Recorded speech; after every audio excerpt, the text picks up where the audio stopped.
Dear student, previous class में हम लोगों ने चार्ज के रिगार्डिंग, इलेक्ट्रिफिकेशन के रिगार्डिंग, चार्ज क्या होता है, कहाँ से डेवलप होता है, इन सब कुछ चीजों के बारे में पढ़ा था।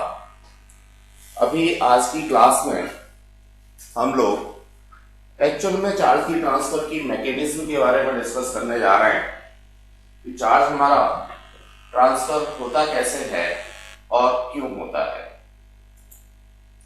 इसके लिए कुछ चीजों को हम लोगों को ध्यान में रखना होगा, जिसमें एक खास बात आती है, वो है स्ट्रक्चर ऑफ एटम। कुछ स्टूडेंट्स ऐसा सोच सकते हैं कि स्ट्रक्चर ऑफ एटम तो केमिस्ट्री का कॉन्सेप्ट था, फिजिक्स में हमें इसकी कहाँ जरूरत है और हम इसको क्यों पढ़ना चाहते हैं। देखिए, फिजिक्स, केमिस्ट्री, बायो, सारी की सारी चीजें कहीं ना कहीं ओरिजिनेट तो साइंस से हैं।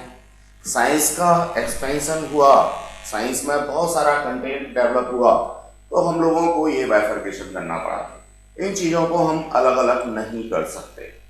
स्ट्रक्चर ऑफ एटम में बेसिकली मैं दो एटम यहाँ आपको डिस्कस करना चाहता हूँ। एक बड़ा फेबुलस कॉमन सॉल्ट, नमक जिसे आप लोग कहते हो, NaCl, उसके बारे में डिस्कस करना चाहता हूँ कि आखिर NaCl बनता कैसे है। देखिए, मान लीजिए मैंने यहाँ पे सोडियम का एक एटम कंसीडर किया, तो सोडियम के स्ट्रक्चर में क्या होता है बच्चे? सेंटर पे 11 प्रोटॉन होते हैं, जिसे हम न्यूक्लियस कहते हैं। इसके बाद हमारी पहली ऑर्बिट में 2 इलेक्ट्रॉन होते हैं, सब लोग जानते हैं। दूसरी ऑर्बिट में 8 इलेक्ट्रॉन्स होते हैं।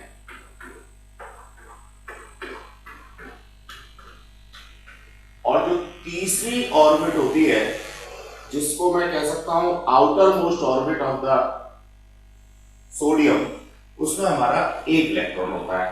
तो ये कॉन्फ़िगरेशन है किसका? सोडियम का। बिल्कुल इसी तरह से अगर मैं डिस्कस करूं क्लोरीन के बारे में, तो देखिए क्लोरीन का जो एटम होता है उसमें 17 प्रोटॉन होते हैं सेंटर पे। अब इसकी डिफरेंट ऑर्बिट्स की बात करें तो देखिए, सबसे पहली ऑर्बिट में एज यूजुअल सबको पता है कितने 2 इलेक्ट्रॉन होंगे। दूसरी ऑर्बिट की बात करें तो दूसरी ऑर्बिट में अगेन वही 8 इलेक्ट्रॉन्स होंगे। और जो तीसरी ऑर्बिट होगी, जो इसके लिए आउटर मोस्ट ऑर्बिट की तरह से काम करेगी, उसमें भी मेरा कितना 7 इलेक्ट्रॉन्स होगा।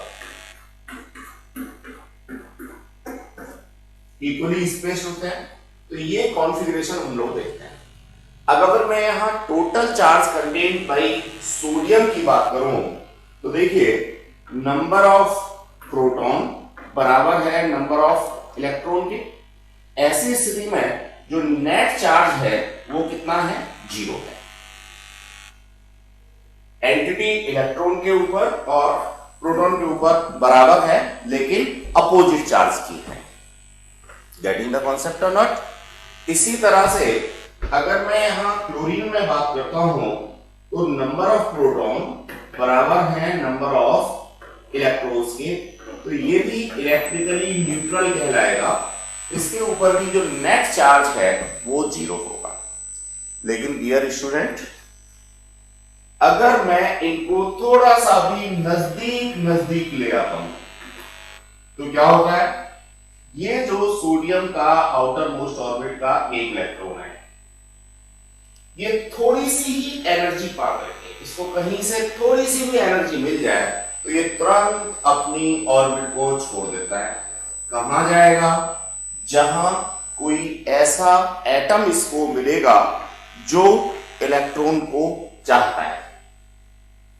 तो क्लोरीन के बारे में हम बात करते हैं, तो नो डाउट ये अपना ऑपरेट कंप्लीट करने के लिए कह सकते हैं, इस इलेक्ट्रॉन को तुरंत क्या कर लेता है? कैप्चर कर लेता है।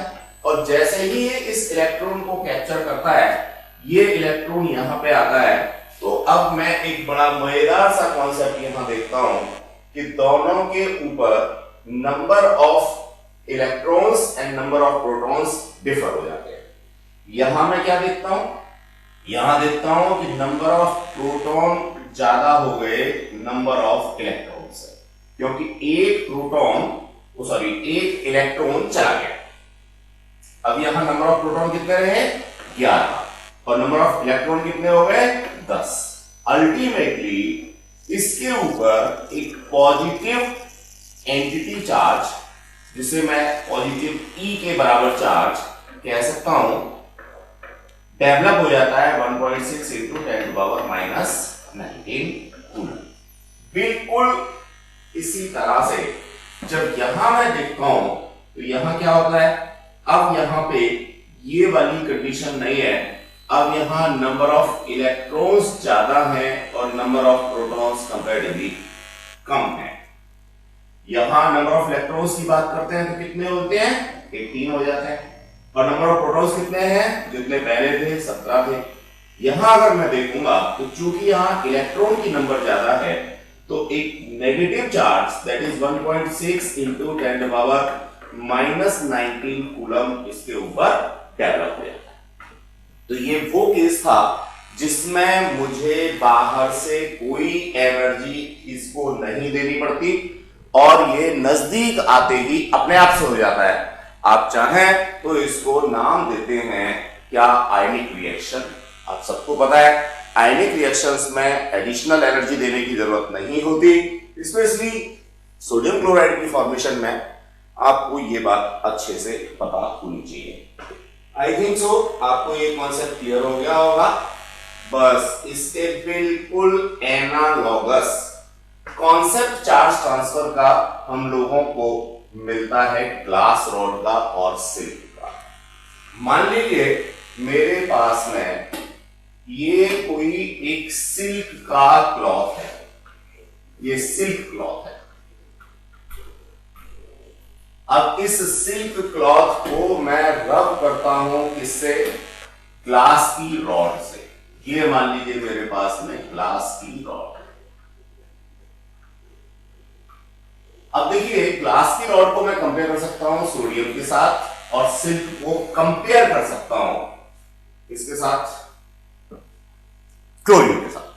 जब मैं इनको रब करता हूं, देखो यहां जब सोडियम और क्लोरीन का केस था तो रब करने की जरूरत नहीं पड़ी थी, ये अपने आप से चला गया था क्योंकि इसको बहुत कम एनर्जी की जरूरत थी। लेकिन ग्लास और सिल्क के केस में जब तक मैं रब नहीं करूंगा, रब करने का मतलब फ्रिक्शन के अंगेज इनको एनर्जी प्रोवाइड नहीं करूंगा और वो भी अच्छे से एनर्जी प्रोवाइड नहीं करूंगा, तब तक चार्ज का ट्रांसफर नहीं होगा। लेकिन जैसे ही मैं इनको रब करता हूं तो ग्लास रॉड के आउटर मोस्ट ऑर्बिट के जो इलेक्ट्रॉन्स हैं वो एनर्जिएट हो जाते हैं और मेरी जो ग्लास रॉड है वो पॉजिटिव चार्ज अटेन कर लेती है और जो सिल्क का क्लॉथ है, सिल्क का क्लॉथ मेरा नेगेटिव चार्ज अटेन। यहां मास की बात करें तो नो डाउट इसका मास थोड़ा सा स्लाइटली माइक्रोस्कोपिक लेवल पे बढ़ जाएगा और इसका मास स्लाइटली लेवल पे कम होगा। अगर मैं इनको फिर दोबारा से किसी भी कंडक्टर के थ्रू टच करा दूं, दोनों को आपस में ज्वाइन कर दूं, तो फिर ये चार्ज यहां रिडिस्ट्रीब्यूट हो जाता है और फर्दर नेट चार्ज दोनों पे 0 हो जाएगा। ये है चार्ज का कॉन्सेप्ट। मैं समझता हूं अब आप लोगों को ये बात अच्छे से समझ में आ गई है। इसके बाद अगर हम लोग बात करेंगे तो आगे बढ़ेंगे। आगे क्या बढ़ेंगे देखें जरा, ये सब हटा दो बच्चे, आपने सब देख लिया। कोई भी एटम होता है इलेक्ट्रिकली न्यूट्रल होता है, लेकिन जब उसमें से इलेक्ट्रॉन्स की ट्रांसफर हो जाती है, अगेन ध्यान रहे इलेक्ट्रॉन्स की ट्रांसफर हो जाती है, प्रोटॉन्स कभी मूव नहीं करता, प्रोटॉन अंदर ही रहता है। तो ऐसी स्थिति में वो चार्ज अटेन कर। अब मैं आगे बढ़ता हूं, आप आई थिंक आपने नोट कर लिया होगा। ये पीरियोडिक टेबल का कॉन्सेप्ट। एक नेक्स्ट थिंग मैं यहां आपको अभी एक्सप्लेन करना चाहूंगा हाउ टू कैलकुलेट चार्ज। देखो बच्चों, एक छोटा सा न्यूमेरिकल है, इस छोटे से न्यूमेरिकल को हम लोग कंसीडरेशन में लेते हैं, इससे हमें बहुत कुछ बातें सीखने को मिलेंगी। एनसीईआरटी का है, how much positive and negative charge is there in a cup of water. एक बात ध्यान रखना, एनसीईआरटी की एक्सरसाइज सारी की सारी बहुत अच्छी होती हैं, बहुत अच्छे न्यूमेरिकल्स हम लोगों को उसमें मिलते हैं। तब तक आप इस पर सोचते रहिए, मैं कुछ बोल रहा हूं। क्वेश्चन जितना छोटा होगा, जिसमें लैंग्वेज जितनी छोटी होगी, आप समझ लीजिए वो क्वेश्चन कहीं ना कहीं आपका कॉन्सेप्चुअल लेवल चेक करना चाह रहा है, आपकी अपनी बुद्धि को यूज कराना चाह रहा है। तो ऐसे क्वेश्चन से अवेयर रहना है। जो क्वेश्चन जितना बड़ा होगा, जितनी ज्यादा उसमें इंफॉर्मेशन आपको प्रोवाइड कर रखी होंगी, वो क्वेश्चन कंपैरेटिवली आप लोगों को आसान लगेगा या आसान होगा। अब इस क्वेश्चन पे थोड़ा सा थिंक प्रोसेस लगाते हैं। आपने जो सोचा और जो मैं सोचता हूं, जिस तरह से मैं सोचता हूं, उन दोनों चीजों को हम लोग कंपेयर करेंगे। आपने जो भी सोचा उसको कंपेयर करें जो मैं सोचता हूं। सबसे पहली बात आती है how much positive and negative charge. इसका मतलब मेरे को पॉजिटिव भी यहां पे कैलकुलेट करना है और नेगेटिव भी कैलकुलेट करना है। चार्ज कैलकुलेट करना है तो ऑब्वियस है, मेरे को ये बात पता होनी चाहिए कि जो भी कंटेंट मेरे को दे रखा है, एक कप पानी की बात यहाँ पे कर रहा है, तो उसमें कुल मिलाकर के कितने इलेक्ट्रॉन होंगे और कुल मिलाकर के कितने प्रोटॉन होंगे। जब तक ये बात मुझे समझ में नहीं आएगी, तब तक मैं टोटल पॉजिटिव और टोटल नेगेटिव चार्ज को कैलकुलेट नहीं कर सकता। फिर नेक्स्ट बात आती है there is in a cup of water. अब ये कप ऑफ वाटर पे जाकर के मैं अटक जाता हूं। मेरे को नहीं पता कि मेरा कप कितना बड़ा है, उसके अंदर कितने इलेक्ट्रॉन्स आ सकते हैं, कितने प्रोटॉन्स आ सकते हैं। इलेक्ट्रॉन प्रोटॉन्स के साथ में कहीं ना कहीं जुड़ा हुआ है उनका अपना मास, कहीं ना कहीं जुड़ा हुआ है उनके मॉलिक्यूल्स। तो मुझे नहीं पता इसका मतलब या तो मुझे देता, नहीं तो मैं लैट कर लेता हूं। और मेरा थिंक प्रोसेस ये कहता है कि मेरे पास में ये कप है जिसमें मैं चाय पीता हूं। अब मान लीजिए वो कप मेरा बड़ा है, छोटा है, कैसा भी है, तो मुझे यहाँ तो फिक्स करना पड़ेगा। यहाँ फिक्स करना पड़ेगा तो मैं लेट करता हूं, let cup contains 250 gram of water. अब मेरा समस्या काफी हद तक सॉल्व हो गई। मुझे पता लग गया कि इसके अंदर 250 ग्राम पानी आ जाता है। कितना आ जाता है? 250 ग्राम। यहां भी अब एक बच्चा थोड़ा सा ज्यादा सोचेगा, वो कहेगा जी वाटर है तो वाटर को मैं मास में क्यों यहाँ पे सीधे सीधे ले रहा हूं, मुझे तो इसके वॉल्यूम के टर्म्स में लेना चाहिए था, ml कहना चाहिए था, लीटर कहना चाहिए। बच्चों बिल्कुल ठीक है, आप सोच सकते हैं होगा। अगर आप इसको वॉल्यूम कंटेनिंग लेते तो कहीं ना कहीं आपको दूसरा कॉन्सेप्ट लगाना होता, वो भी हम लोग डिस्कस कर लेंगे, वहां से भी हम लोग निकालेंगे। लेकिन अभी ऐसा ही मानते हैं कि पानी का जो मास था वो कितना था। अब मेरे पास दूसरा टारगेट ये आता है कि 250 ग्राम जो पानी है, इसमें मॉलिक्यूल्स कितने हैं। मैं सीधे सीधे एटम पे नहीं जा सकता, क्योंकि मेरे को पता है वाटर जो है वो एटॉमिक स्टेज में नहीं होता। वाटर मेरा कहीं ना कहीं मॉलिक्यूलर स्टेज में होता है। जब मॉलिक्यूलर स्टेज में होता है तो मुझे पहले ये पता करना होगा इसमें मॉलिक्यूल्स कितने हैं, और जब मैं ये पता कर लूंगा इसमें मॉलिक्यूल्स कितने हैं, तो फिर उसमें निकालूंगा कि मैं इसमें एटम कितने हैं।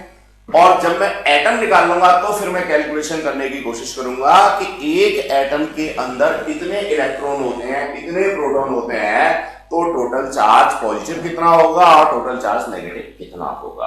तो ये बात मेरे को पूरा थिंक प्रोसेस में डालनी होगी, इसके बाद ही मैं इस पर काम कर सकता हूं। चलिए, छोटी सी प्रॉब्लम मेरी सॉल्व हुई, मुझे मास पता लग गया या मैंने अपनी तरफ से लैट कर लिया। अब इस 250 ग्राम पानी के अंदर नंबर ऑफ मॉलिक्यूल्स कितने हैं, इसके लिए थोड़ी सी अगेन फिजिकल केमिस्ट्री के बारे में हमें बात करनी होगी, हमें कहीं ना कहीं सोचना होगा। तो देखिए, कॉन्सेप्ट हमने पढ़ा था, मैं याद दिला देता हूं आपको, दैट इज मोल कॉन्सेप्ट। क्या था जी मोल कॉन्सेप्ट?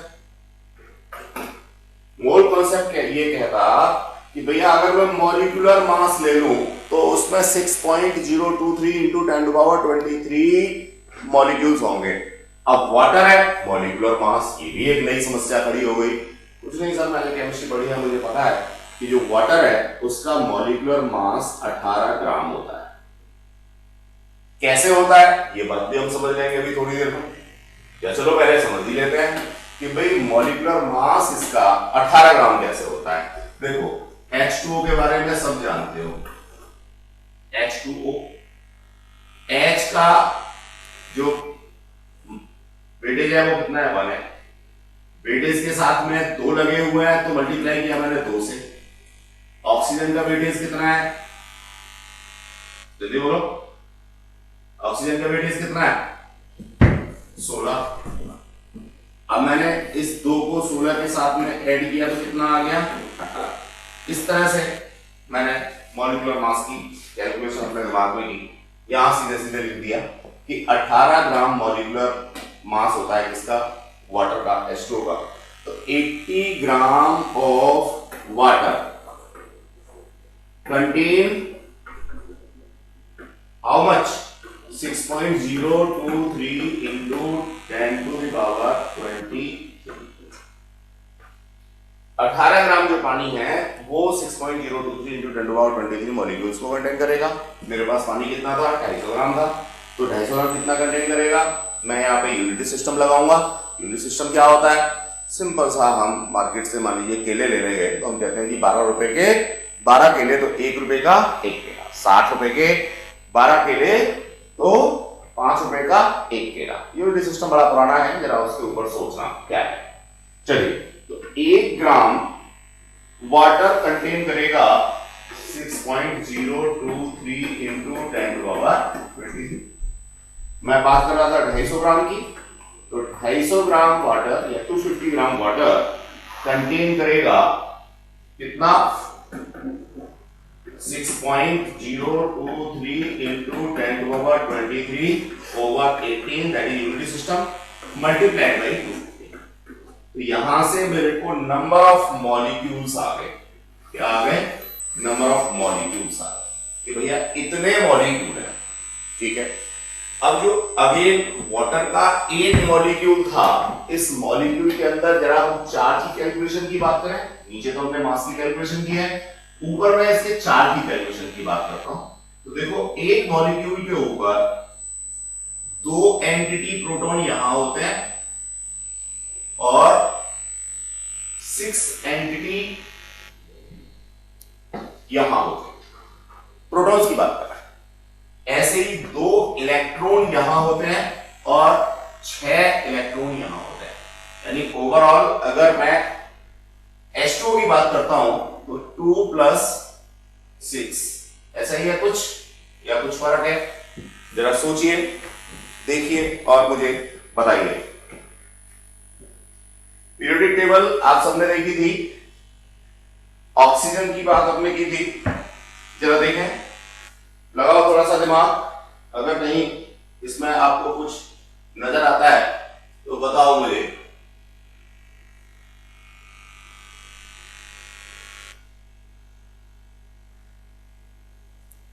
हाँ, कुछ आया समझ में? यस, बिल्कुल, एब्सोल्यूट राइट। बच्चे पढ़ाई शुरू कर दो, नया सेशन भी शुरू हो गया है। देखो बच्चे, ऑक्सीजन में 8 एंटिटी होती है, यानी 8 प्रोटॉन्स और 8 इलेक्ट्रॉन्स होते हैं, ना कि 6। इस तरह से टोटल एंटिटी H2O के एक मॉलिक्यूल पे हो गई 10, यानी 10 इलेक्ट्रॉन होंगे यहां और 10 ही प्रोटॉन होंगे। अब मेरे को नंबर ऑफ मॉलिक्यूल्स ये मिल गया था। नंबर ऑफ मॉलिक्यूल से अगर सिंपली मैं 10 से मल्टीप्लाई कर देता हूं तो मेरे को नंबर ऑफ प्रोटॉन्स मिल गया, या कह सकता हूं नंबर ऑफ इलेक्ट्रॉन्स मिल गया। अब अगर मुझे चार्ज निकालना है तो देखिए, एक एंटिटी यानी एक इलेक्ट्रॉन या एक प्रोटॉन के ऊपर जो चार्ज है वो होता है into 1.6 into 10 to the power -90। अगर मैं इसे positive 1.6 into 10 to the power -90 से मल्टीप्लाई करता हूं तो ये चार्ज आ गया मेरे पास किसके ऊपर, प्रोटॉन के ऊपर, या पॉजिटिव चार्ज। और अगर मैं इसी के आगे एक नेगेटिव साइन और प्लेस कर देता हूं, माइनस का साइन और प्लेस कर देता हूं, क्योंकि मान के चलता हूं कि इलेक्ट्रॉन के ऊपर चार्ज निकाल रहा हूं, तो यही चार्ज आ गया मेरे पास नेगेटिव चार्ज। ध्यान रहे, वाटर का मॉलिक्यूल अपने आप में इलेक्ट्रिकली न्यूट्रल है, और जब ये इलेक्ट्रिकली न्यूट्रल है तो इसके ऊपर प्रोटॉन और इलेक्ट्रॉन्स का जो टोटल चार्ज है वो मैग्नीट्यूड वाइज बराबर होगा, बस उसके साइन फर्क होंगे। इलेक्ट्रॉनिक चार्ज पॉजिटिव होगा और सॉरी इलेक्ट्रॉनिक चार्ज नेगेटिव होगा और जो प्रोटॉन का चार्ज है वो हमारा पॉजिटिव होगा। आई होप सो ये क्वेश्चन आपको समझ में आ गया होगा। आगे अगर आप देखेंगे तो इसका सॉल्यूशन हमने प्रोवाइड कर रखा है, कैसे लिखना है अपने एग्जामिनेशन में, वो आप वहां से और भी अच्छे से देख सकते। Thank you, it's enough for today. इसी तरह के कुछ क्वेश्चंस हम लोग और लगाएंगे घर पे जाकर के। असाइनमेंट की फॉर्म में आपको वो क्वेश्चंस मैंने प्रोवाइड कर दिए हैं, उन क्वेश्चंस को आप लोग वहां से देख लें।